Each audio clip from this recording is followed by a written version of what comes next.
J'ai le plaisir de vous annoncer qu'on a terminé la négociation aujourd'hui entre le Parlement européen, le Conseil et la Commission sur l'amélioration du droit des travailleurs et des travailleuses en matière de congé parental. Alors qu'est-ce que c'est le congé parental? On a trois types de congés qui sont dans cette directive européenne. C'est le congé de paternité, le congé parental et le congé aidant. Alors le congé de paternité, nous avons réussi à créer un droit par la loi européenne pour tous les pères aujourd'hui, les pères européens, un droit de 10 jours de congé de paternité. Et ce qui est important, c'est que ces 10 jours sont obligatoirement payés et payés au niveau du congé de maternité. Et donc c'était important parce qu'il y a beaucoup de pays qui n'ont pas ce congé de paternité et ceux qui ont le congé de paternité aujourd'hui ne le paient pas suffisamment. Et donc on a beaucoup de pères qui, même s'ils ont leurs droits, ne prennent pas ce congé parce qu'ils ont une perte économique, ils ne sont pas payés suffisamment et donc ils n'arrivent pas à prendre ce congé.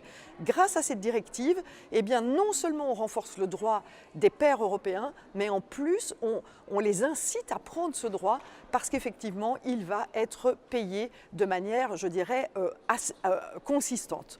Le deuxième congé que nous avons décidé aujourd'hui, c'est le congé parental. Alors il y avait une directive sur le congé parental, nous l'avons amélioré. C'est 4 mois de congé qui sont des congés payés.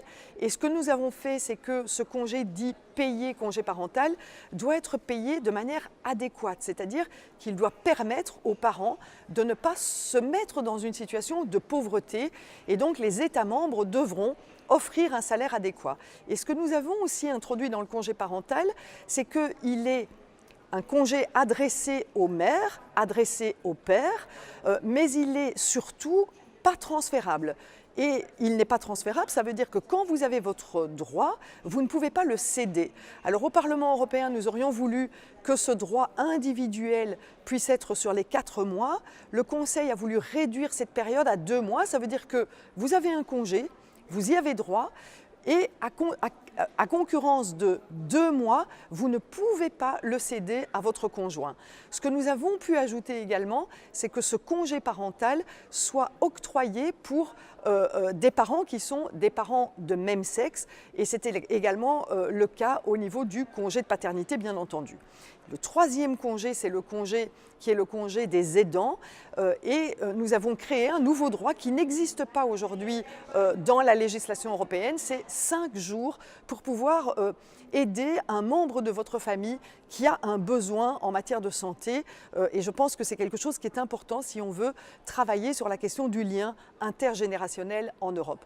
Alors on aurait pu aller plus loin. C'est vrai, par exemple, on aurait pu aller sur une rémunération plus importante dans le congé parental, par exemple, ou plus aller vers une rémunération tout court vers le congé des aidants. Malheureusement, nous n'avons pas pu négocier ce pas supplémentaire, mais nous avons négocié une clause de révision à l'intérieur du processus, c'est-à-dire que nous allons pouvoir suivre l'évolution des effets de ces congés et de ces droits par rapport à la manière dont les pères et les mères exercent ce droit en Europe. Il y aura une période de transposition, comme vous le savez, c'est-à-dire que quand il y a une directive, les États membres doivent traduire la directive dans une loi nationale et cette période de transposition est entre 3 ans et 5 ans. Et donc les États membres auront cette capacité de transposer la loi dans les différents États membres. Voilà, je pense que c'est un vrai succès. Ce sont des nouveaux droits qui sont créés pour tous les Européens et on doit pouvoir s'en féliciter aujourd'hui.